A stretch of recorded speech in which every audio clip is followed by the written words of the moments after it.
Aloha mai kako, you guys. Aloha. Thank you all for being here tonight for the special presentation sponsored by Va'a, Waianae Aloha Aina. And this is leading up to our La Hoihoi Ea on July 31st at Hoihoi Bay. Tonight's speaker is Imai Winchester. He is an educator, teacher at Palau Kumano for 16 years.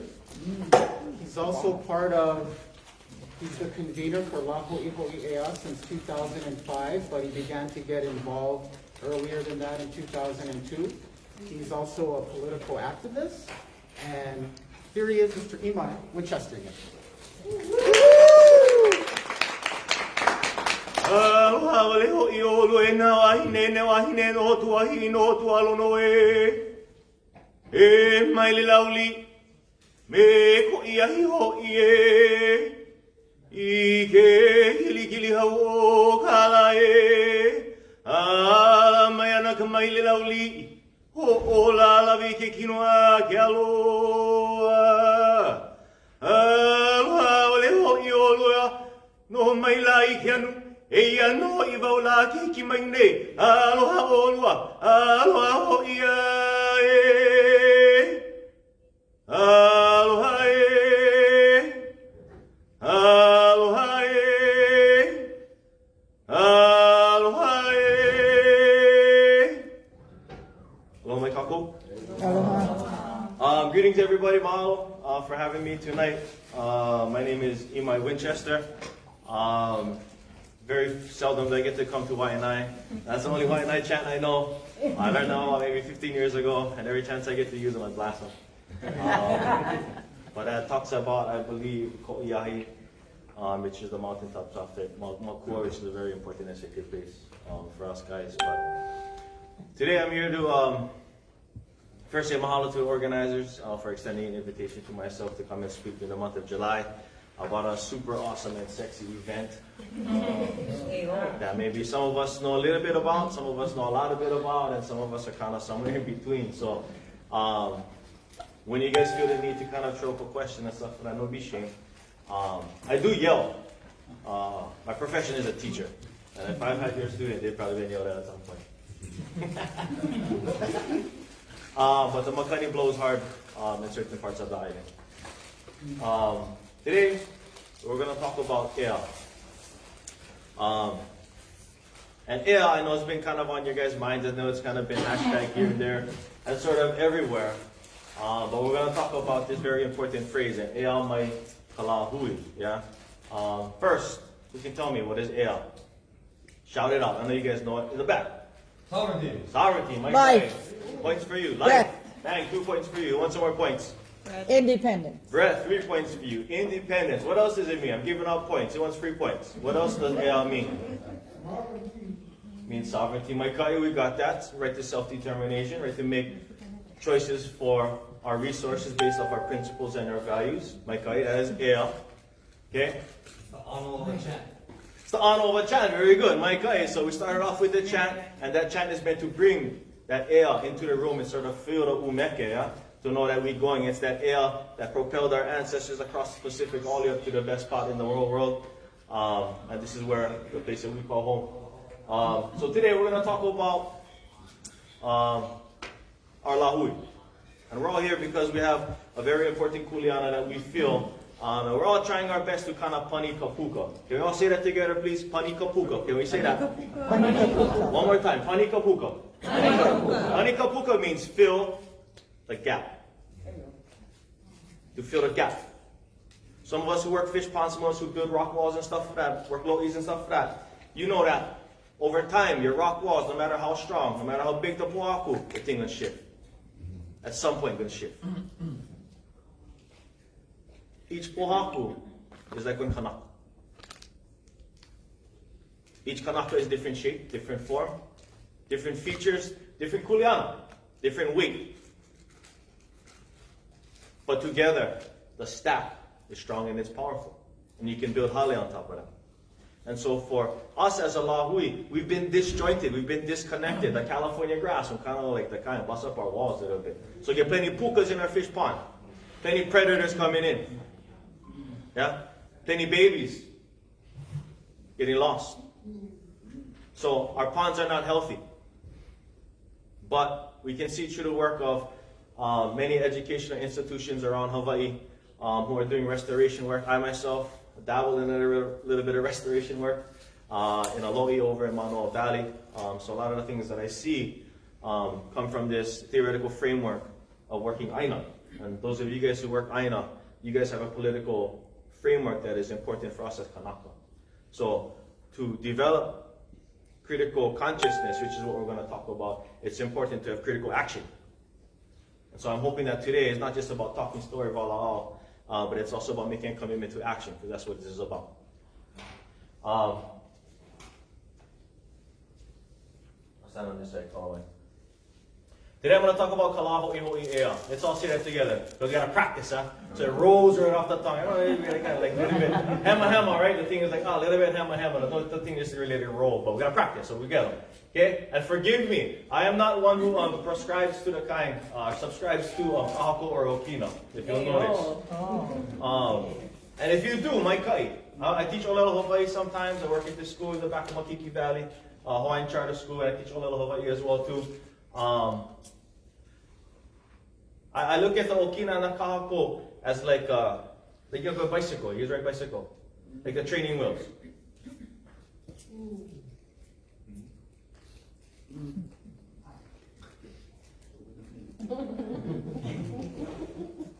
Because missionaries developed the Okina and the Kahako in order to teach non-Hawaiian speakers how to speak Hawaiian. So for us guys, we learn how to eventually. This is my personal philosophy, and if you subscribe to Okina Kahako, my tai.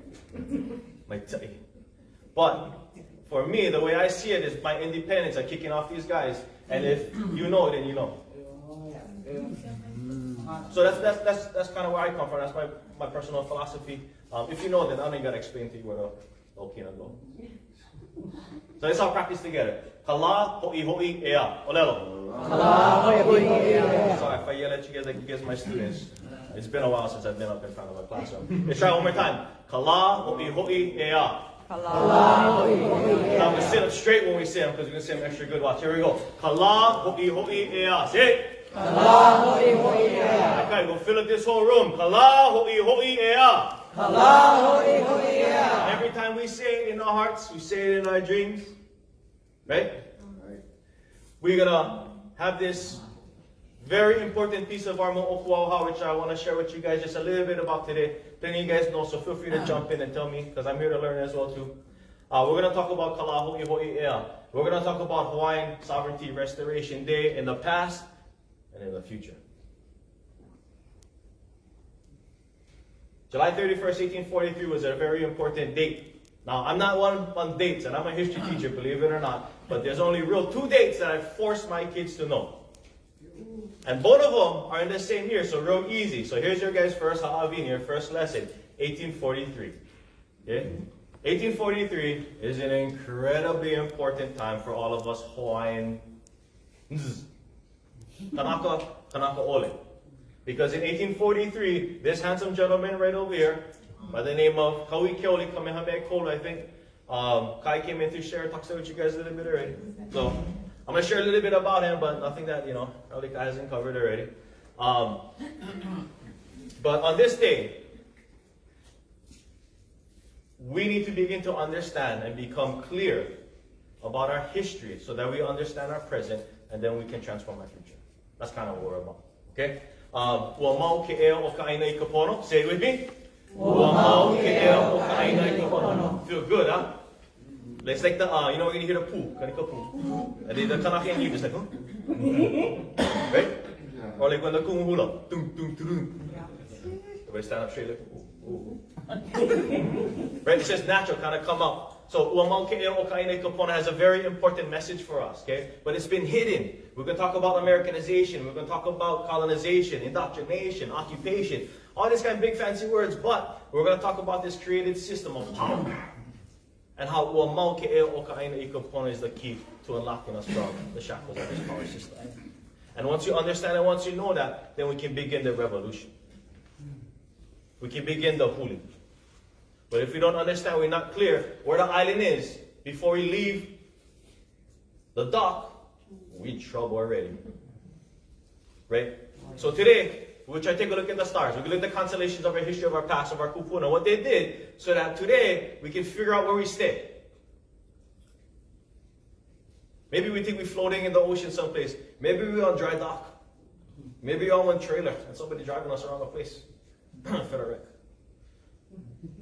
But our presentation today hopefully doesn't go too long in Kalamai. I'm going to try to speed this up as much as I can, but we're going to talk about Kala Hoihoi or Hawaiian Sovereignty Restoration Day. I have a couple of objectives. Hopefully we knock them out, but we're going to do quick launas. I'm going to talk very briefly about myself, and then hopefully you guys can just share a little bit about yourselves with me. I'm going to take a little bit of a, what is that called, a survey, just so where you guys are kind of at, so I kind of know where to aim. I want to go over just a little bit of the history of La Hoihoi. So if this is kind of new to you, then maybe buckle up for some notes and something like that. If you've heard this before, then maybe sit next to somebody who hasn't heard this before. Questions? Fire them away. The story of the contemporary revitalization of Kala Hoihoi. I'm going to talk about how after the overthrow, our nation was hidden, appropriated, or erased. What Fanon says, deformed, destroyed, it's the 3Ds. Fanon, sorry.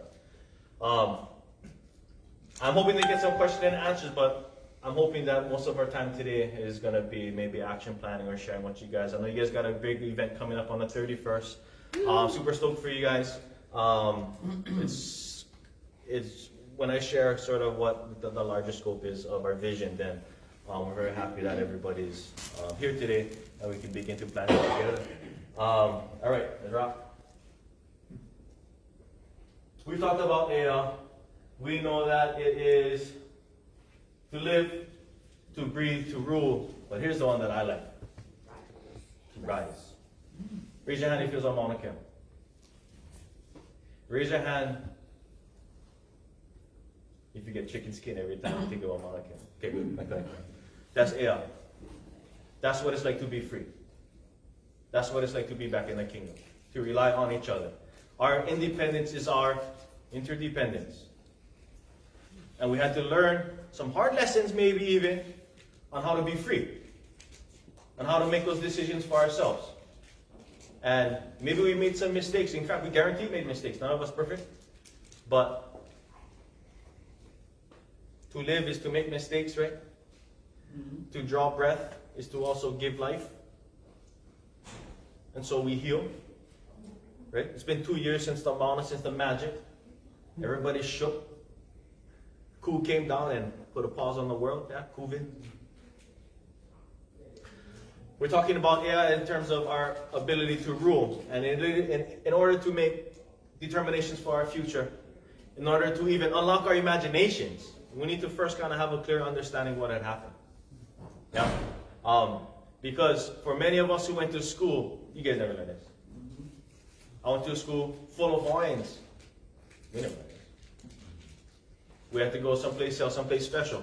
So for those of you guys who are seeking whatever, that ono, we're going to nibble up a little bit. Okay? But here's the last one, the one that I like. Rise. Yeah? To rise. E Imai. Can we all say this? E Imai ke kai. E Imai ke kai. When I say ku, I want you to say E Imai ke kai. Ready? Ku. E Imai ke kai. One more time. Ku. E Imai ke kai. One more time. Ku. E Imai ke kai. There's this old prophecy that says that our people rose out of the ocean. From the pole, right? You guys get the kumulipo and stuff like that. Had the pole, had the ao. We lived in this dual, complex relationship of both the dark and the light, the female and the masculine, the east, the west, the north, the south, all those kinds of things, right? We live in that dual world, okay? And we balance kind of on the line. Sometimes we shift a little bit left, sometimes we shift a little bit right. It's kind of like the tides. But we are the ocean. So for us guys, as we begin to really understand like our history, we understand that our ability to return to a central identity is super important. Which is why Olelo Hawaii is important. We super uncomfortable. Took 100 years for them to rip that out of our tongue. But you know what? We can get them back. Remember the puka we talk about in the wall? Now, our kuauna is like 88 acres, like Pai Pai Hoihoi. This broken wall is 1 stone. That's 1 generation only. Right? That's an easy fix. We don't got to think that the wall is completely destroyed. No, we're standing on the wall. Look, just get 1 puka. Get plenty pukas, but we're going to fix them because you have plenty stones. And so, our ability to embrace who we are as a people, to embrace our humanity, that's what we got to begin to push for change. And that's what we're trying to talk about right now, change and liberation. Okay? Conscientization is a raising of our consciousness. And by learning about who we are, by learning about our culture, we weave those things in together and we develop this indigenous framework, this Kanaka-ness, this Kanaka consciousness. And we think like Kanaka. And like Honani K. Trask, who just passed away, said, when we begin to think like Hawaiians, we begin to act like it. Easy, right? But we have been trained, we have been designed to think in a certain way. So we need to unlearn all the opala. We got to clear the rubbish, clear the spam. Okay? Make room for plenty of ono knowledge that's coming in. We celebrate resistance. Once we know, now we can just turn blind eye up. And that's why we're here. Because we know something, we know enough. Maybe we don't know everything, but we know enough. That something's got to be done. So that resistance has got us to this point, okay, is a part of the transformation. And the transformation is our liberation. And Kala Hoihoi is about the Hawaiian liberation. That's what we're talking about. We know about the American occupation. So we're going to talk about the first occupation back in 1843. We're going to talk about the Paleo. This handsome gentleman over here, you guys already know. We met. I'm going to share a little bit about his well, not too much. This is like kind of cut and paste from my history classes with my 9th graders, so bear with me. Kamehameha III is obviously the son of Kamehameha Ekahi. He is the younger brother of Kamehameha Elua. There was a third very important wahine that was associated with the 3 brothers. Kamehameha's very famous, very young, but very manaful wife from Maui was named Keopuolani. When he sacked Iao, he later followed her to Molokai, I believe, and that's where he ended up striking a treaty and marrying the very powerful Keopuolani. Nahi Ena Ena, for some of us who've heard that name before, is the famous sister of Liho Liho, as well as Kaui Keoli Kamehameha Kolu. And these guys are kind of important people because they grew up right at the turn between Kahiko and the West.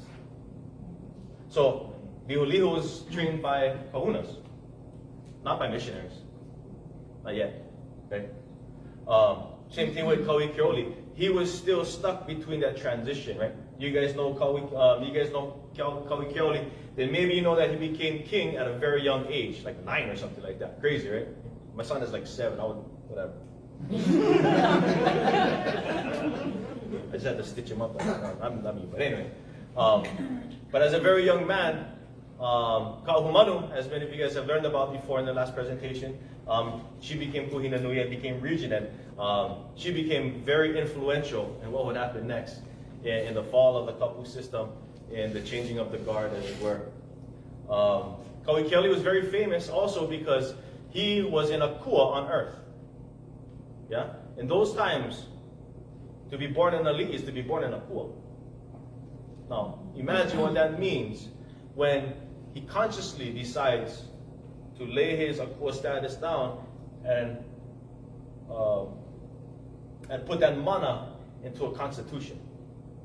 Okay? At this point, Westerners, Jared Judd, guys like that in that historical book and stuff like that, if you guys are kind of familiar with them, that's when Western influence got very strong. So strong that even Kauhumanu became a baptized Christian, Catholic. Kaui Keoli would eventually adopt a Christian state because Christianity became more influential, right? There was also at the time, Kaui Keoli ruled the longest. I think he ruled for like 39 years or so. But there was foreign pressure throughout his reign. Some of you guys may or may not have heard of the Laplace affair. Aware of the Laplace affair? Not many of you guys do. They don't talk about a lot of overthrows in Hawaii in history. Why? Right? You don't want to tell the guy you stole from, but you stole him. And stole from all these other people too.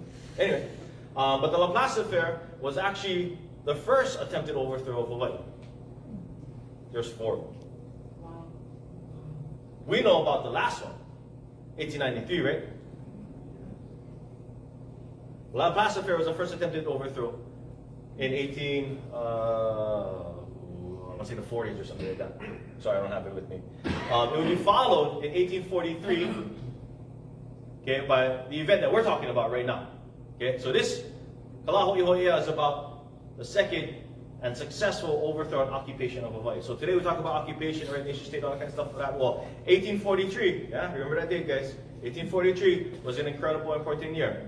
Okay, not only was it the year that the Paulette affair happened, which we'll go over in a moment. Not only was the same year that La Hoihoi happened, which is the restoration of Hawaiian sovereignty, but it also marked the same year that Hawaii became an Independent country. independent country, 1843. 10 gold stars for you. 10 OPs for you. Okay? La kuokoa. Olelo kako. La kuokoa. La kuokoa. Kuokoa means to stand separate, to stand apart, to be independent. On November 28, 1843, Hawaii achieved with what no other country had achieved at that time. No other European country had achieved at the time, and that was to become the first nation state that was not from Europe, of color. And we didn't just sit in the background and be like, oh cool, we're in, now I'm just going to cruise in the back, and hopefully don't get run over. No, no, no. We actively began the process of signing treaties and recognizing other countries. Anybody heard of Japan before? Heard of Turkey before? Yes, you get. That's us. So we're active members in the international community is what I'm trying to say. I'm going to share some stuff on Hawaii. Okay? He was also known for this great Maile thing. I don't want to really get into that too, but it did have something to do with a strategy of how to preserve our cultures and traditions. And again, I think law and the adoption of constitutions that was really about trying to preserve and protect customs and traditions, theft of land. Our people at this time were aware of imperialism. They saw what it was doing. They began to travel, and they saw. Here we go. In the process, Hawaii would attempt to make itself appear as close as it could be to a civilized Western state. And lots of guys talk about this. But we know one of the Hawaiian national symbols was a high Hawaii. There's a little bit of a history in 1793. George Vancouver gave the British Union Jack. That's why Hawaii became a protectorate. You guys remember that history? There's like a sentence of that in like the textbooks, I believe. Okay? And for many years, that allowed trade back and forth. So when we're talking about Iliahi, what is that called? Sandalwood and stuff like that. Whaling, this is all during that period and stuff like that. We know that in 1816, right before Kamehameha dies in 1819, the Russians coming over and attempt to build a fort. Okay? Kamehameha finds out about it. He tells them, you can stay and you can die or you can leave. That's why they left. And that became Kamehameha's first fort, right in Honolulu. Call it Fort Kamehameha. Original, right? In 1816, that was kind of an important year because Hawaii developed its own flag. That's how we have the Union Jack, the stripes. And one of the things that I think is always kind of cool to communicate is that most of us fly today the 3x5 standard flag, which is the state of Hawaii flag. In the Hawaiian Kingdom, the ensign or the national flag was it's a 2-to-1. So if you have like a 4x8, so it looks a little bit longer than your typical Hawaiian flag, and that's sort of like your dimension that you would find for Hawaiian Kingdom. The 3x5s, I guess, are technically like state appropriated kind of flags vibes. But anyhow, in 1843, we're going to talk about La Hoihoi, and the flag that was lowered, right? We'll talk about that. Was a flag that was also raised, and in 1845, over in the legislature, they adopted that formally. Anyway, more national symbols. You guys recognize this? Yeah? You guys see at the bottom what that reads? Of course, everybody knows what that reads, right? And that is to demarcate a very important political event in Hawaii's history. We're going to review that momentarily. But this is in 1845, just a few years after, right? So this is the coat of arms. Okay? Those are the two twins. Anybody know the names of the two twins? Bingo. Who knows the other one? Kame'e Yamoku. Bingo. 10 points for you. 10 apiece for you. We also know that Hawaii was chock full of talented composers. But did you know that the first national anthem that was used in Hawaii was God Save the King? That makes sense though, right? Because Hawaii at that time was a protectorate under, well, you got it, okay? However, in 1860, that changed, right? 1843, they became independent. So we have now a contest that was brought up, and Luna Lilo, William Charles Luna Lilo, he was like maybe a young kid. He won this competition, won $10, and he wrote Eola Keali Keakua, and that was the first national anthem. 1860. What? 1866, that would later change. Some upstart named Liligu Okalani wrote Maile Hawaii in 1866. And you guys know Maile Hawaii? So a lot more guys are singing it nowadays. I know Star sings that quite often. Star Kalahiki. But Maile Hawaii was Liliu's composition. However, we do know that the big guy, the Merry Monarch himself in 1874, composed Hawaii Ponui, and that became otherwise that national standard. We keep moving on. Kind of cool thing that not a lot of people see, and I kind of tripped out first time I got first look on top of this, is did you know that Hawaiians had currency? Yeah. Had kenetas, which is 1 cent. Olelo kako, keneta. Yeah, 1 cent, 1 ceneta. Yeah. Olelo kako, umi keneta. Okay? 10 cent or a dime. Yeah. Hapaha keneta. Olelo. Yeah. 25 cent. Olelo kako. Hapalua. Hapalua, right? Hapalua. 1/2. Half cent. Hapalua. Olelo kako. Akahi dala. $1. Okay. And for a time, Hawaii would engage in this inside the world market with their coinage as well too. Kalakaua thought it was very important that we had all the trimmings or the accoutrement. I finally got to use it. I never know I get to use it. My friend used it. I was like, oh, challenge! I got to use that. All the national accoutrement of any like Western civilized or otherwise like recognized nation, and so this was one of the efforts. And as you guys know, we were overthrown in 1893, and you can read that those coins were sort of gathered, were melted, and created into new coinage. A lot of this coinage actually exists in offshore accounts and stuff like that too, if you're into that kind of history. But there is currency available, both cash as well as coin. Did you know that we are part of the Global Postal Union? Yes. Okay, my kai. So here, check out some of this stuff over here. Okay, these are some of the royalty who became prevalent, and these are just examples of how our chiefs were like, you know, we got that swag too. Okay, it's just national stuff, right? Okay, that's cool. You can see some more examples over here too. The big guy and stuff like that, and oh, look at this one right over here. What's this one? What's wrong with this picture? They stamped it because they were lazy assholes. Okay, so you can see that they stamped it. I'm not going to disagree with that. But the provisional government stamps this in 1893 after the overthrow of the Hawaiian Kingdom. All of the Hawaiian government documents and stuff for that now become PG, provisional government, who would declare themselves the Republic of Hawaii on July 4th, 1894, right? Who was at the palace and stuff like that. Okay, that's why we were over there. And so all of these, again, were taken and used, appropriated. Okay? Kamehameha was famous for maybe two major national holidays. Okay? The first one is Lakuokoa. We talked about that a little bit, right? Timoteo, Halilio, George Simpson, Richards, those guys go out. Now, we're going to talk about this guy next. Okay? And this is the copy of the Anglo-French proclamation. Maybe some of you guys have probably seen this before. Yeah, it's out there. I think Kamana Beamer is the one who's noted with finding this guy and taking a picture of this over in Palani, or France.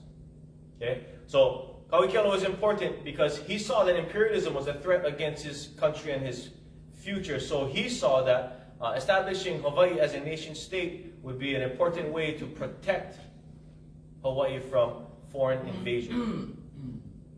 And there was evidence of that already in Hawaii, that Russia, that the French, and now that the British were willing to exercise a little bit of superior military force. Okay? So it's trying to protect ourselves. Now here we go. Let's talk about Kala Hoihoi. That's why we're here. Okay? Now, in 1842, Kauai Keoli already feels the pressure. So he sends his envoys out. And while his envoys are out, over in Europa, over in America, an incident goes down in Hawaii. Okay? There's a man named Paulette. Okay? That guy. Okay? He becomes involved in a very nefarious affair, which we'll talk about right now. In Hawaii was stationed several consuls of different nations. Okay? At this time, the British consul at the time was a man named Richard Charlton. Okay? Now, Richard Charlton, who was in Hawaii from the years of 1825 to 1843, he made friends with Ka'ahumanu and Kalani Moku. Okay? Kalani Moku gave him a piece of land. However, land distribution at that time didn't work that way. So when the government approached Charlton and said that you can no longer stay in these lands, he created this big fuss. Like, yeah, my friends with Kalani Moku, blah, blah, blah. Government says, like, well, you know what? Kalani Moku doesn't have the power to give you that land. So, grab your stuff and get out. He got mad. And at the same time that Timoteo guys are going across the ocean, he goes to Mexico. And he meets this guy named Lord George Paulette. Okay? People in the day call him Lo Kioki. Let's all say that together. Lo Kioki. George is Kioki. Yeah? What does Lo mean? Lord. Yeah. Trip, yeah. Anyway, he complains to his friend. His friend then comes over to Hawaii. Okay? And this is what he says. He demands an audience with the king on behalf of his friend Richard Charlton, who says that he's been mistreated, as well as other British subjects of her Royal Majesty in Hawaii are being mistreated. So he is here to enforce. So he points his warship at Honolulu, and he says in a letter to Kauai Keoli, "Sir, I have the honor to notify you that Her Britannic Majesty's ship Harrisburg, under my command, will be prepared to make an immediate attack upon this town at 4:00 p.m. tomorrow in the evening of if the demands now forwarded by me to the king of these islands not being complied with by that time, Lord George Paulette." Okay? So he threatens the king. You guys get it?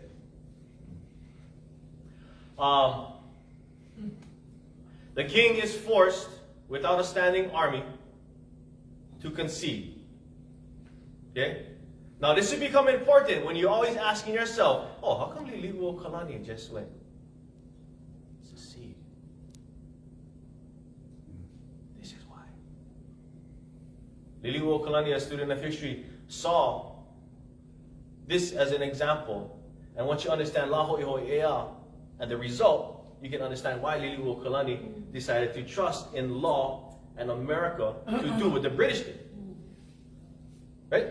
So here we go. This is what he says, in a speech. Okay? He says, "Au he o ko nali ina kanaka amena makainana mai ka poe kupuna mai. Amena kanaka mai na aina e mai. E ho'olohi mai o ko. Ke ho'i ki aku nei au ia o ko e iau I loko o ka pō pilikia mamuli. O na pilikia e lawe ia mai ai au. Me ke kumu ole, no laila, ua hawi ako au I ke ea o ko kako aina." This is an important line right here. Okay, ua hawi ako au I ke ea o ko kako aina. Our Hawaiian language speakers, what is he saying here?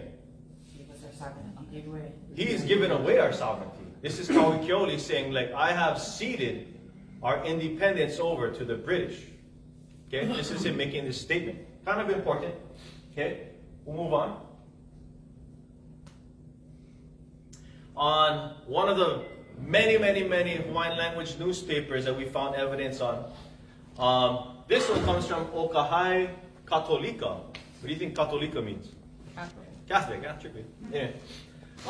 Lots of different newspapers around. Yeah, Hawaii was kind of considered a very liberal space in terms of like media. This is what it says about that time. He, Kauai Keoli, signed the treaty of secession bathed in tears. At 3 o'clock p.m. February 25th, 1843, the national flag was taken down.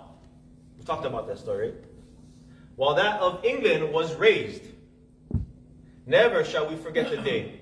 To the native population and the majority of the foreign residents of all nations, it was a day of sadness. They knew not as their eyes would ever again behold the flag of Kamehameha III, waving over his rightful dominions. Whoever shall write an accurate history of the period which has since elapsed must draw some dark shades to this picture.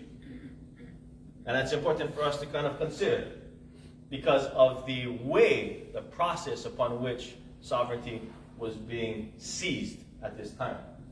Yeah?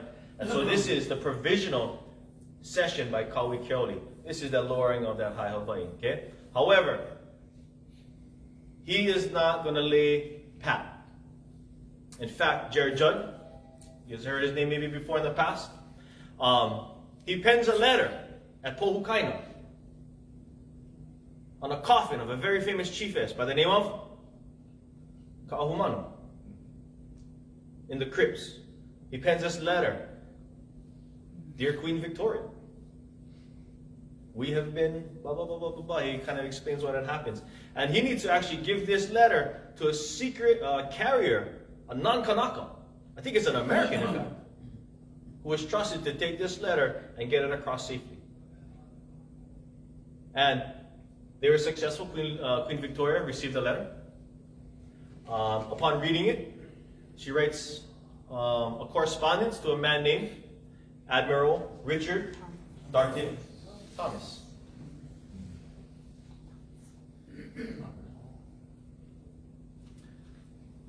So, this guy is a veteran of the Napoleonic Wars and the French Revolutionary War, so he's like kind of an old cat, like, you know, he's kind of been around the block. He is also the Pacific Commander, Her Majesty's Royal Navy. Yeah, something like that. Queen Victoria writes him a letter, tells him, you are to report directly to Hawaii to investigate the happenings of Lord George Paulette. So, when he arrives, he meets with the king, he has an audience, right? Immediately, because the king is waiting for him. Okay? Upon hearing all the statements, by not just the king, but other people as well too, he immediately removes Lord George Paulette from his position, as well as Richard Charlton, and they leave. They're out. He issues a formal apology on behalf of Queen Victoria. He restores Kamehameha III to acting ruler, acting sovereign. And at a ceremony, there would raise the Hawaiian flag once again. They would lower, the British flag, right, to symbolize the deoccupation of the British. And they would raise the high Hawaii. They would pay it out, right? It would rise. Okay? In gratitude, Kauai Keoli was so overwhelmed with mahalo for what the British had done on behalf of the Queen. He ends up naming that site, that the ceremony of the flag raising on July 31st, 1843, he gives that the name Admiral Richard Thomas Square Park. How many of you guys been to Thomas Square Park before? How many of you guys knew it was a Hawaiian park? Yes. Okay. Now here's the important thing. Is that Thomas Square is officially the oldest park. It's the first park of the Hawaiian Kingdom. It's not just a park. It's the first national treasure of the Hawaiian Kingdom. Before there was a palace, well, before there was that palace, because there were 3 palaces, Kauai Keoli had his own for 12 OPs. Anybody want to take a guess at what the name of his palace was? Kanekapupu? That was his summer palace. I'll give you 5 OPs for that. But down Makai, he had a place that he named in 1845, Hoihoi Kea. That was the name of Kauai Keoli's palace. In a couple of slides, I'll share with you guys the ahu that we built. The ahu is named Hoihoi Kea, to remind us of our kuleana, you So on July 31st in that day in 1843, again, super important date. If you remember any date in the Hawaiian Kingdom, remember 1843. La Kuokoa, La Hoihoi Ea. Okay? The original name of Thomas Square is actually Kula o Kahua. Olelo kako, Kula o Kahua. Kula o kahua. Kula o Kahua. Kula o kahua. And there's old descriptions about what it used to look like. In fact, it was pretty dry. If you go over there and ever try to pound a steak in there, you're not supposed to. It's all like coral. This guys getting so sensitive up there. Irrigation.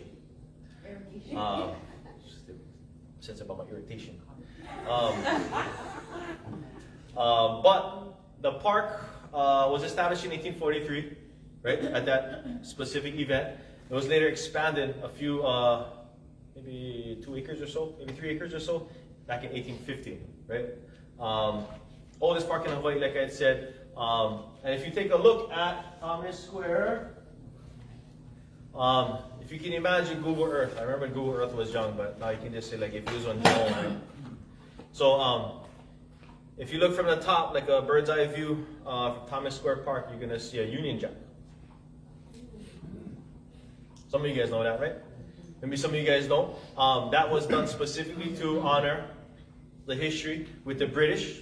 You know what the Hawaiian word for British is? Beretania. Beretania. Everybody calls it Beretania though today. Where's Beretania? Adjacent to Thomas Square. You know why it's adjacent to Thomas Square? Because of Kala Hoihoi Ea. Anybody know the street that's right in between, not Ward, but on the Leahi side of Thomas Square? Victoria Street. Who's Victoria? Queen Victoria, right? The one who sent Admiral Richard Thomas. So that whole section right there is sort of a little slice of our national history, right? So it's very important for us to see that for what it is. So that when we go and see our people who are battling drugs, who are battling homelessness, who are battling all kinds of stuff, whether it's dog shows, whether it's powwows and stuff like that, over a park that has a lot of national significance to us, it's kind of like real reflective of us, yeah? Of as some people. Like we struggle. At Thomas Square, when I was young, wasn't on Hawaiian Park, was on powwow, and was on homeless park, I guess, you know? And if that's like the stone that has been taken out of our rock wall, then we got to put them back. We got to make them strong again. And so, Kala Hoihoi Ea is about seizing back our history. It's about reclaiming back who we are. Not just our humanity as Kanaka, that's an important part of our healing, but it's also about taking back our story, our message. Because what we're going to find out is that colonization, indoctrination, all of these things were designed to destroy and eliminate our consciousness. So we need to repair and return to that ea, to that consciousness. This is a clip from 1847. From 1843 until like 1895, even after the overthrow, Hawaiian Kingdom was still celebrating La Hoihoi Ea for over 50 years. Okay, 1843. There's excerpts from speeches, but this is the big one that everybody talks about at Kaniakapupu. Raise your hand if you've been through Kaniakapupu. Okay, so this is that big paina that everybody's talking about, right? And this was the menu. Okay, so you can take a look. It has some, there's Farmington emus. And so Hawaiians, this is what I tell the kids, you know, like the Hawaiian paina was like on 10-day affair. Right? It's like graduation party, luau, stuff like that. Because the parties start when you start cooking, right? Yeah. The eating, that's like the last 10%. But the party is actually, oh, we're going to grab the leaf, oh, we got to go lay the net, oh, we got to go puhi the kaula, oh, we got like, that's the paina. That's the ceremony. And paina is a ceremony. Yeah, paina is a ceremony. Like a luau is misused today. Luau is a ceremony for lono. Aha aina is maybe more the concept that we want. And this is what this was. A huge aha aina, a huge feast, a public gathering. Okay? And this is a time, and again, our people face pandemics as well too. Just FYI. Lili Wokalani had to shut down Honolulu because measles and smallpox was running through Honolulu. Like Hawaiians versus pandemics. Take a look at that record. But look, Over 271 pigs, pua'as, right?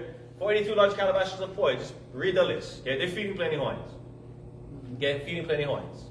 Okay, turkeys, ducks, koa nuts. That's what it is. 4,000 heads of kawa. I'm not sure what that is, but that sounds like a lot. But you can see they was eating good. Okay, Restoration Day. Here's one going back to 1843. Here's something that says. Okay, so this is July 31st. I wanted to put this in, and this is kind of cool. This is like the preparation to the actual event on July 31st. So this is what's coming up in the newspaper, Ke Aloha Aina. The king is to receive a full, this is part of it, you can kind of go check it out. The king is to receive a full restoration of his rights. This is what's happening in the morning. Like, wake up, oh, it's July 31st, 1843. What's going on in the newspaper today? The king is to receive a full restoration of his rights, privileges, and dominions. This morning, a public recognition of this restoration will take place. At 10 o'clock a.m., His Majesty Kamehameha III will appear upon the plain east of the town, Kula o Kahua. His standard, right, the High Hawaii of 1816, will be unfurled. A general salute, which being furnished, the national flag will be displayed on both forts and be saluted by Her British Majesty's ship with 21 guns each, which will be held in the stone church at 3 o'clock. His Majesty will embark to visit Richard Thomas, Rear Admiral of White HBM ship Dublin. Okay, so this is from the actual day, July 31st. I thought that was kind of a cool.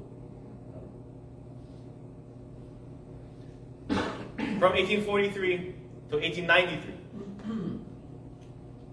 If you read about the childhood of Liliuokalani, David Kalakaua, all of these future rulers, they were all at Thomas Square. They were celebrating these things. They had races. They had games. They had music contests. They had kite contests. They had all this kind of stuff that was going on. It wasn't just at Thomas Square. It was all over the island. Okay? Because this is a national holiday, right? And back in those days, you couldn't just pick up and convoy them all the way to the guy. It was like part of the reason why you party for 10 days because it took you like 3 days to get there. Gotta rest, man. Gotta rest. Gotta jump in the water a little bit. Okay? So for 50 years, Liliuokalani studied the history of Hoihoi, Kalaku'oko. Right? She saw and she learned that, and she was shown the evidence that law will protect sovereignty. Justice is synonymous with these laws. And she believed it. Why? Because she had been celebrating it for over 20 years of her life. Like, you know how we celebrate? What do we celebrate? Celebrate Makahiki. Right? And so she believed it. It was part of her political strategy. So when she was overthrown, all she did was look at history and be like, oh, I've seen this before. I've seen this episode. I know what I gotta do. I'm gonna trust in law. I'm gonna trust in the wisdom of all these civilized nations, quote unquote, these Christian states and all these things like that, to do the right thing. And America, shocker, didn't. Right? They didn't. Everything that Liliuokalani did is what Kauikeaoli did. It's the same story. Right? So if you want to understand why Liliuokalani refused to shed blood, she didn't need to. Yeah, she didn't want to, but she didn't need to. How many people died in July in 1843? So she saw nonviolence. She saw that as a path towards justice. And so that's what she stood for. Okay? That's why she told us to stand out. Because history gave us the evidence. So we know what this scene is from. This is the taking down of the High Hawaii. This is, I believe, 1894, July 4th, right? 1894. This is at Iolani Palace for many of us. This is San Pepito claiming themselves to be the Republic of Hawaii. If you joined us on July 4th over at Iolani Palace, this is part of those pictures, I believe.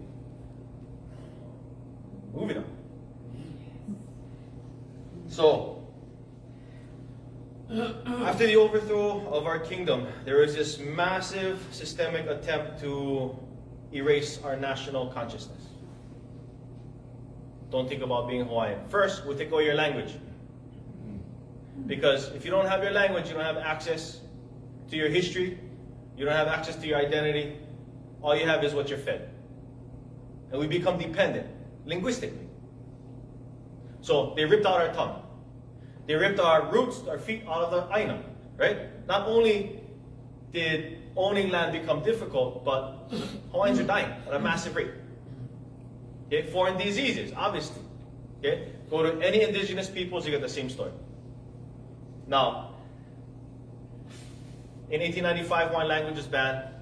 Shortly thereafter, Kala Hoihoi was also banned. Kala Koakoa was also banned, right? In an attempt to erase the celebration of who we are. But for many, many years, I found an article, at least in 1916 or so, they were still having small celebrations of Kala Hoihoi. People continued to celebrate. So it wasn't like it was just erased, like the Aikapu, like everybody just stopped worshiping the Lord. It's not happening. Okay, and we are remnants of that. So let's talk about this very young, handsome man over here. How many of you familiar with White Renaissance?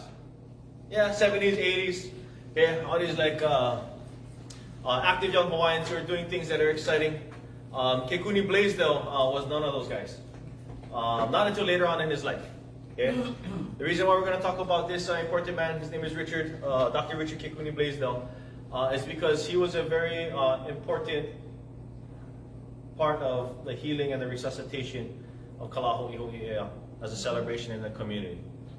He, along with many other people, including Lynette Cruz, who we're also honoring this year, 2021, for Kala Hoihoi for her work. Nice little for thank you for joining, making her embarrassed. But this man, Dr. Blaisdell, after he had this illustrious career in medicine, spent time at the war, healing all of these incredible, has all these incredible stories. He came back and began to look at his people, and he saw that there's this great malady that was going on, that his people were suffering. He did this report, and this report became like fundamental, foundational for the interpretation of what Hawaiians were doing as a whole. And basically, his report said that Hawaiians are dying at an incredible rate, and his explanation for why Hawaiians are being incarcerated, why Hawaiians are homeless, why Hawaiians are battling with drugs, why Hawaiians are in the diaspora. And he pointed it to the occupation of Hawaii. And he said, as a medical doctor, that the only way that we can physically heal our people is to Hoihoi ea. Is to have control of our futures, have control of our lands, have control of our waters. 1 century, we have been designed, fragmented even, to not be Hawaiian, to not think Hawaiian. So it becomes incredibly important for us today to remember exactly who we are. We are Kanaka Maile. Kanaka means human beings. Maile means that we are true, real, genuine. What the colonizers call us, Hawaiians, Native Hawaiians, Americans, we're not. We are Kanaka Maile. And that's an important statement for us to be making in terms of embracing who we are. Okay? Kekuni Blaisdell was a part of an important group. They got together at Thomas Square when it was a dog park, when it was like filled with all kind of like action and stuff like that. And they brought Hawaiians together. Small communities, sometimes 20, 30, 40, maybe even 60. And they have these small ava ceremonies underneath the tree. And you can see Kekuni right here at the microphone, sort of doing his kahuna thing. He'd be chanting, praying, while 30 or 40 of us are drinking ava in this ceremony. This is kind of an important picture for me. This is kind of like the huli drill that I got. That's me all the way on the left side as a younger man. Next to me is Uncle Maka, who's a very important kupuna for me. In the center here is Imai Kalani Kalahele, who since 1985 was the Ava, the master of Ava, at Thomas Square. And you see this gentleman here, Richard Kekuni Blaisdell, in 1985 began the celebration of Kala Hoihoi. He's considered the convener, the original convener of Kala Hoihoi since 1985. Okay, so there's a good period between the last part of the 19th century to about the end of the 20th century. So about 100 years almost, that La Hoihoi was very sparse, if it was anything at all. But we have a lot to contribute to many of these kupuna, to many more kupuna who are not here and I don't have pictures of. And so in 2003 or so, 2001, I was in college, and we got involved with this military defense, court case. We got asked to come in and to sue the Department of Defense. Anybody remember the striker brigades? Well, striker brigades are like this, like 8-wheel kind of like semi-tank vehicle, transportation mainly. They're out at Pohakuloa. That was when the whole switch from Ko'olawe to Pohakuloa sort of went down. But we got sort of initiated into political activism, and that's how I met Kekuni and a lot of these gentlemen here.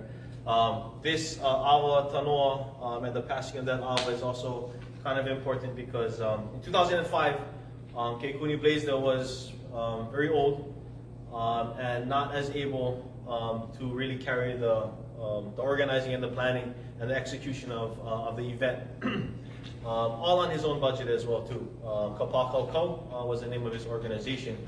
And Kapakau Kau is an important story to tell because Kekuni would have these big meetings every Thursday at his house. I think maybe some of us are there. Of these people who would travel from all around the world, and they would share their stories of resistance, create solidarity, create all these alliances and things of that nature. And Kapakau Kau was sort of the table where everybody could kind of come and share. But he, for 20 years, with many other leaders in the community, celebrated Kala Hoihoi. And then in the late 2000s or so like that, I jumped on board with some guys in 2005. I guess I sort of transitioned over as one of the lead organizers. The torch, or the apu, I guess, was passed for organization for Kekuni. That kuleana fell to us guys. I'm kind of like the lead guru, I guess.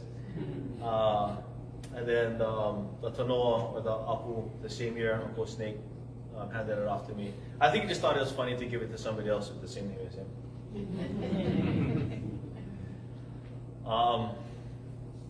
So what is Kala Hoihoi today? Since 2005, generation that I guess I'm in, I'm an educator for 16 years. Basically, when I started organizing for Kala Hoihoi, I also became a full-time teacher at a Halau Kumana New Century Public Charter School, where we teach culture, where we teach politics, where we teach aloha aina. And it's been a real good training ground for me. And so part of my approach is always education, is always focusing on how we can build connections, pirina, alliances, and how can we just grow, you know? So one of the goals that we have was to create more of a space of celebration. We thought that when we took over that there was an era of like, when Hawaiians get together, there's so much tension because the struggle is so profound, you know. And we felt that we needed a safe space, a kipuka, where we could heal and be healed and celebrate and laugh, you know, and be kanaka in that way. So Thomas Square for us turned into this space that we really wanted to focus on celebration and education. And the attempt, as I'm going to show you, is transformation, which is how we're going to begin to raise our consciousness towards the eventual goal, which is liberation from the United States of America. You can see here at Thomas Square, one of the things I think is really cool is we always do this flag ceremony, this raising. I think you guys are going to be doing that at noon, where it goes up. We do a little telling of the story. I think you guys are going to be doing that as well too. That's going to be awesome. You can see over here, what I'm really actually more proud about in this picture is this big circle. We always take we take pride in, Thomas Square is the only event that I know of that starts off with a big pule circle. And guys gets pule and blessed of that nature. And every year that circle gets bigger and bigger and bigger and bigger and bigger. And one day we're going to circle the whole island. The park is closed this year. Well, 2/3 of it is closed this year. I know you guys are kind of having a discussion about to permit or to not permit. Been there. I've been on that, you know. I've been on that punching bag plenty times. Our position is we're the blockers so that everybody else can run. Wow. And if we gotta take the cracks, then we take the cracks. If everything else can run smooth. But it's a courtesy. It's not gonna stop us from doing what we need to do. Oh, yeah. It never has, it never will. And we've gone right up to the stroke of midnight with these guys in permitting and stuff like that. And to me, it's all BS, you know. We should be able to organize when we want to. This is a celebration I shot taking over at Thomas Square and stuff like that with some keikis back in 2017. And like we said, our goal is to get bigger, younger, and more like, we want to see strangers out there. That's our growth goal, is to not see the same people every single year. We want to see new people and the same people every single year. And that's, to me, an important metric for growth. Not necessarily how much people show up, but who show up. Right? Maybe who don't show up.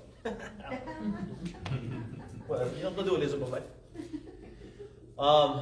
But Thomas Square, for us, is turned, you know, from kind of a ceremony into a concert, a free public concert. We got all kinds of music and acts. We try to like focus more on like what's the like revolution kind of music. Like we don't do, I don't know. If you're sitting over there, you would confuse yourself for listening to the radio. There's some guys swear over there on the microphone because Skippy, you know, can't really like kind. Can't really turn that guy off. Only turn him up. But we have hula halau that perform. We have speakers that come in and present. We have kuka tents, which is something I think is very important that you guys maybe want to consider if you haven't talked about that already. We used to get out there and be, you know, sage on the stage, guy talking, and then nobody can really say anything after, you know. But the kuka tent is about bringing at least a concerted effort and space so that people can have a conversation and stuff like that. And we usually run maybe like 3 hour and a half long or whatever, and give like whatever 30 minutes of break in between. Anyway, you can see here. Ooh, it is a very fuzzy picture. Sorry, it didn't look that fuzzy when I was making it. This is our ahu that we built in the 175th anniversary of the park. This was not permitted, nor did we ask. But it came with a lot of ho'ailona. I got some friends that stack rocks and stuff like that at Pai in different places around the stuff, and we put a small little menehune call out, little kimopo action, middle of the night. We dropped a whole stack of rocks. It turns out the guy who was like security guarding like the park and stuff like that was one of our friend's cousin. So he let us just drive right on top of the brand new grass. We had at one point like 12 vehicles like unloading all of these rocks on top of their like $1 million grass. Which they use, kind of irritatingly, they use as a means to kind of keep us off of the park. They use irrigation as a means, no can stake, no can do all this kind of stuff for that. No can eat grass, so I'm not really interested in grass. And the irrigation, I care, I just have to cut that grass out, I don't care. But we try to make that park our own. We try to bombard it throughout the month of July. We want to try to hold as many events as we can, just to try to create that space. And create a new norm, you know. These are some of my students, I believe, so every once in a while I get a chance to get our homana inside of there. Youth is an important part of it. There's a picture of, this is my daughter in the middle. This is Ilima, Long's daughter, Kahele, and that's Andre Perez's daughter. That's a few years ago, and that picture I like to call Pani Kapuka. See him? And that's why we do it. Because when I was young, when I was their age, I didn't know what La Hoihoi was. I had to be 23. Yeah. How old were you when you guys learned about La Hoihoi? I had to wait till I was 13 years old for learning Olelo Hawaii. In classroom. I went to colonized school. My keiki doesn't know a world without Olelo Hawaii. Doesn't know a time when there is no La Hoihoi. She associates July with La Hoihoi like she associates December with Christmas. And January with New Year's. We Pani Kapuka, right? We fill the gap. their reality, their foundation is stronger than ours. Exponentially. Right now, we try to catch them up, but they're going to be blasting us. And that's ultimately, you know, one of the major reasons why we try to do it. Pani kapuka, right? We fill the gaps. That's all we can do. We don't need to turn on everything for rebuilding. We just got to patch where we need and be akamaiva.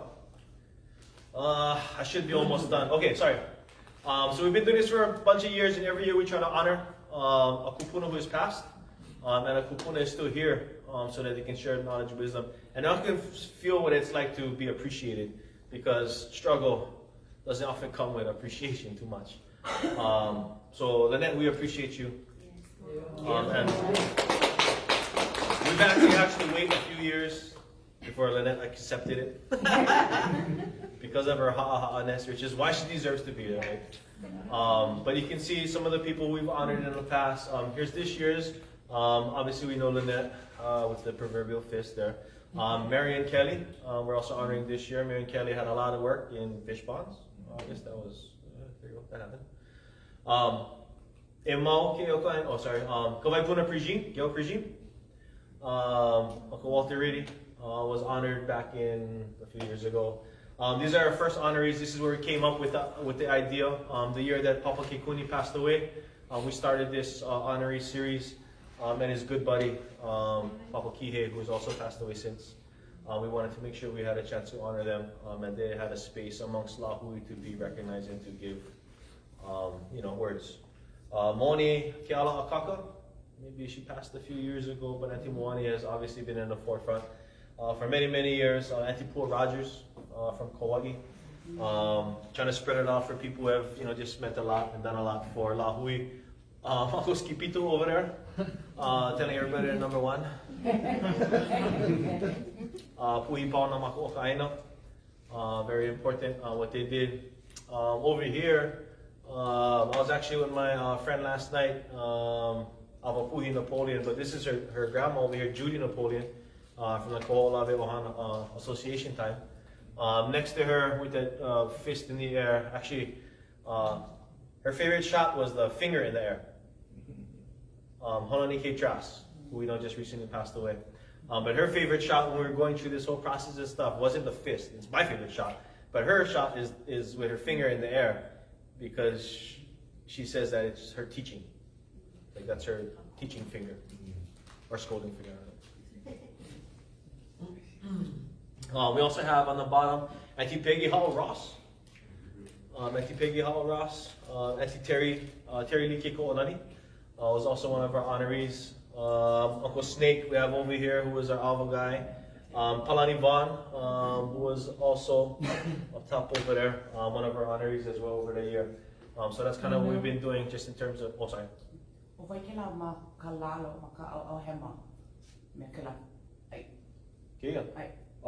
Skippy. Skippy Kia, Terry, Peggy,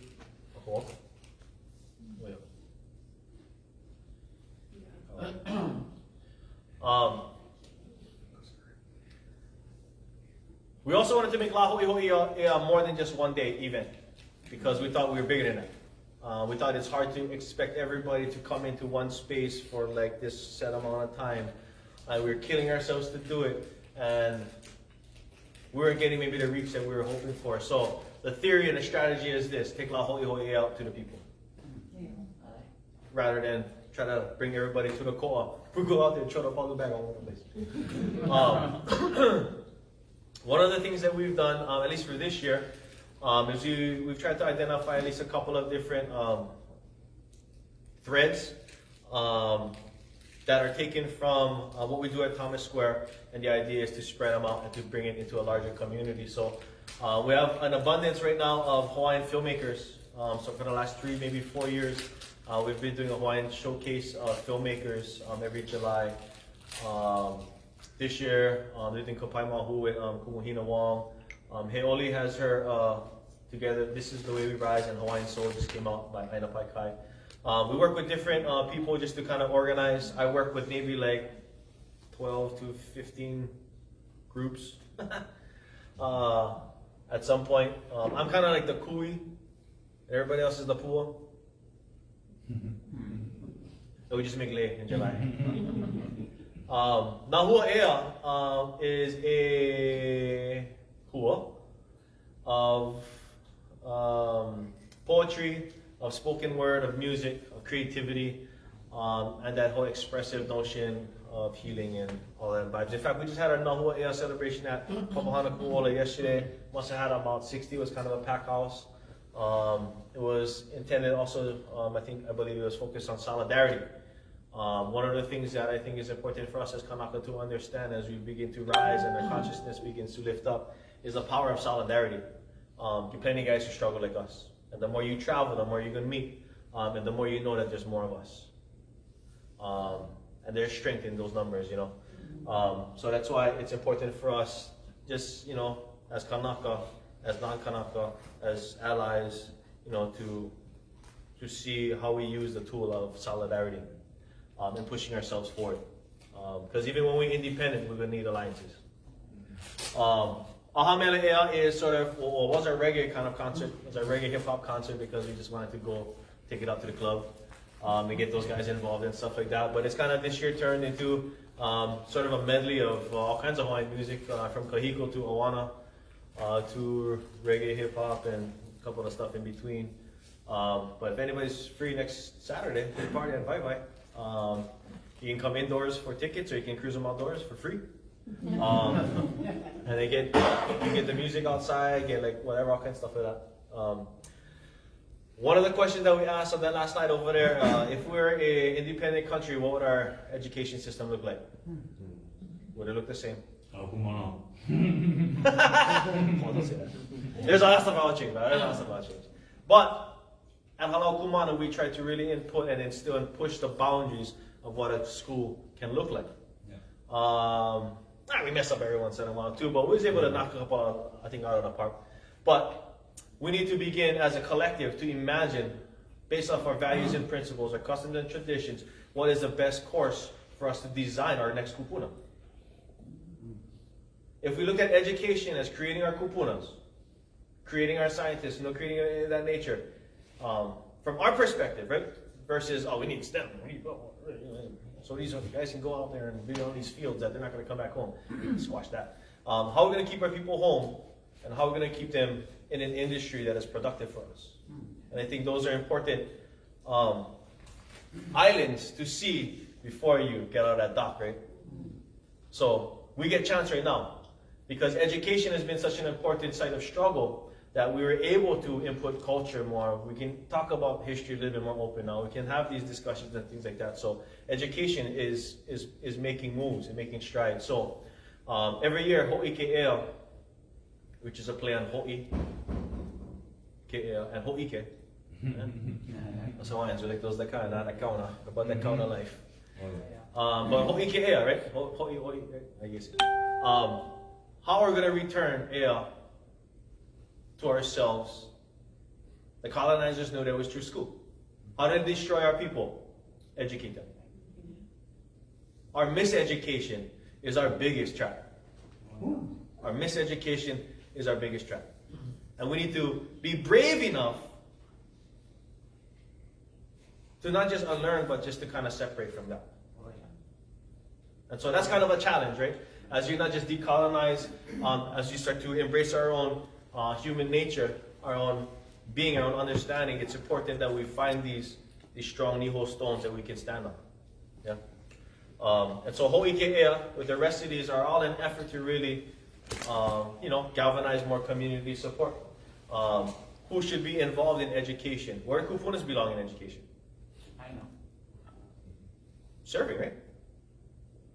What does a kupuna school look like? Good question. Where do taro farmers belong in feeding school children? Fishermen. We have a lot of these pieces, but they're being mismanaged. Like the state get money, they just spend them like donkeys. But for us, the challenge is not to wait for them. The challenge is take it upon ourselves and act and be sovereign. Sovereignty isn't going to come to us. Sovereignty needs to be taken. Every single day, every single breath. I'm almost done, I promise. This year we also have a couple of panels. Some of this is derived from like our kuka tent, so we just try to change it up in terms of some of the important things that are going on in the community. Shortly coming, we saw Theft of a Nation already on July 4th. Today we just released this one, which I thought was kind of cool. Our language is our ea, which look at the role of Hawaiian language in politics, in identity. It's in English, so it's totally acceptable. Yeah, these guys can speak Hawaiian and stuff for that too. But it's meant to be accessible. Kind of like hulu hulu vibes, yeah? You have Kalihua Krug, you have Snowbird Bento, Kuka Hakalau, Koho'okahi Kanuha. And I think Kaleko Kaya was also on that discussion as well too. So a lot of interesting maybe perspectives that you can gain. Little bit Olelo Hawaii, but most of it should be the kind. No Hale. Over here at the top, we also make partners with some other people. You guys maybe recognize Mehana Hain. She's been a big supporter of Kala Hoihoi for many years. But for this one, we're trying to look at the role of hula in ceremony and politics. Ilio Ula o Kalani, the history, featuring Auntie Pua, Auntie Vicky, and Auntie Hokulani. I just watched it. I get the background scene inside. I'll watch it. You guys should watch it. Check them out.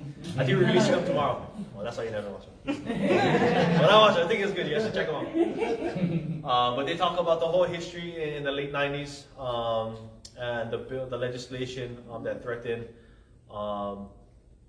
gathering rights and the whole amazing birth of Ilio Ula o Kalani, who was one of the only political arms that I could think of that responded to anything of that nature. Kui Kapona marches, all those things, that's all Ilio Ula o Kalani. So check that out, that's real cool. Awahines. And they'll tell you why they like the name Ilio Ula o Kalani. It's funny, I'm not going to say the word though. We also wanted to sort of take time to try to address like healing, trying to address identity between Wahine and Kane. So like even rites of passage and stuff like that. So in this section over here, which is going to be presented maybe in a few days, we have Makana, Kuahivi, Kami Kanua Wong, and Kia Pai Krug. We're going to be talking about Wahine, Waimakalehua is what we call it. Well, it's what it's called. Which is women's menstrual period. So when when the girls and talk about their money. Well, it's not that way, but Haumea. Yeah, Haumea. We're talking about the male. Anyway, I can talk about this. We're talking about this on the right side. That's where I belong, on the cool side. Sorry, I belong on the side. That's not my territory. Last year we started off Malo Monologues, which is an attempt to also rally up the boys so that we can be better men, better husbands, better sons, better fathers, you know, they should figure our shit out, you know. Thank you. We have lots to do, boys. We have lots to do. No, we have lots to unlearn. Like that's the thing. Like we have lots to unlearn, and what I always try to be sensitive to is that, like men, we suffer a different type of colonial trauma. Wahine suffer a different type of colonial trauma. Mahus suffer a different type of colonial trauma. Whatever skin color, light Hawaiian, dark Hawaiian, your colonial trauma is yours, right?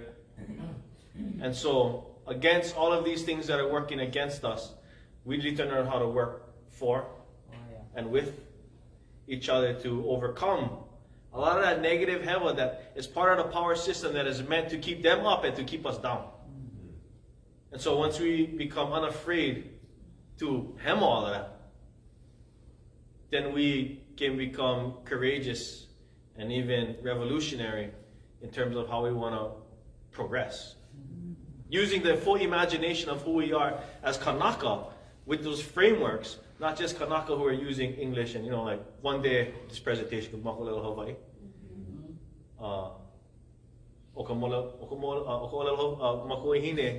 Like ayana na hoku malama like ole ikalani ikapo e ho a maila ikanani kala hui. Like our language, our Hawaiian language is incredibly important for us to thinking like Hawaiians, to understanding like Hawaiians.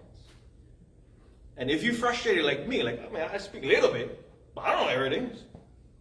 And I'm frustrated too. But know that it took 100 years for them to try to erase it. But we can get them back. We can get them back. We've been speaking, look, 2,000 years. We've been here 2,000 years. We stopped speaking Olelo Hawaii for 100 years. Try to understand that, right? Very small time. It's like a hiccup, right? And in another 100 years, are we even going to remember a time that we didn't Olelo Hawaii?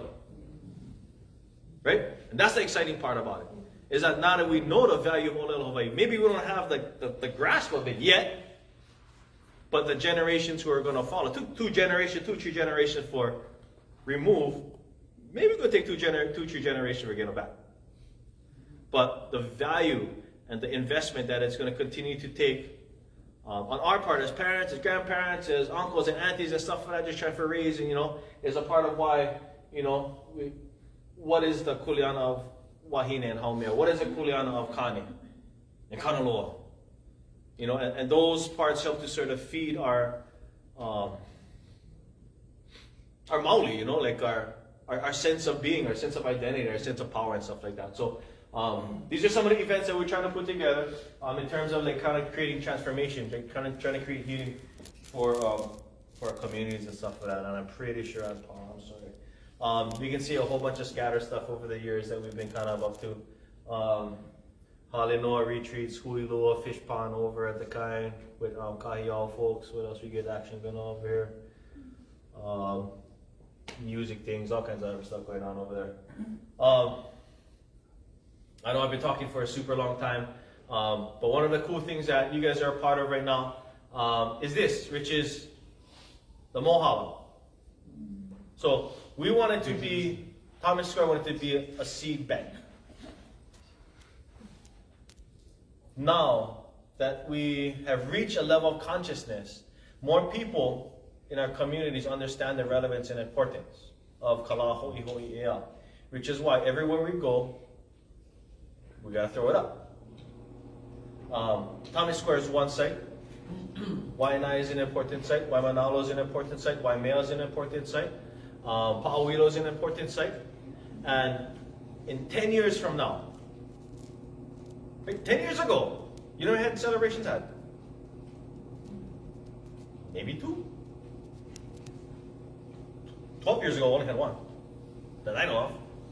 But whether it's on Mauna Kea, which happens every July 31st and stuff like that. Now we have all these different communities that are really starting to embrace that kuleana, embrace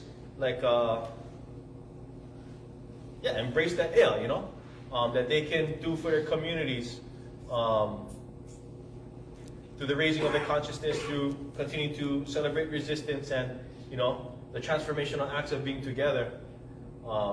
These are things that I think help to empower us as a lahui, and it's one, not the only, it's one of the many pieces that we're going to need to repair this wall. Yeah? The wall of consciousness. You got to have that piece of la kuokoi. You got to have that piece of la hoihoi ea.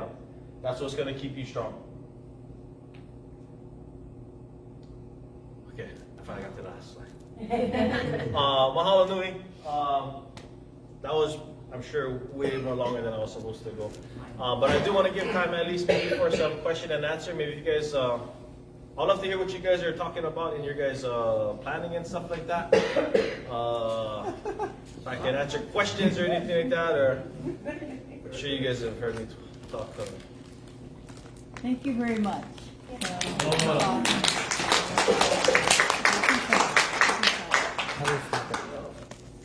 We're just gonna shut down the live stream and save it.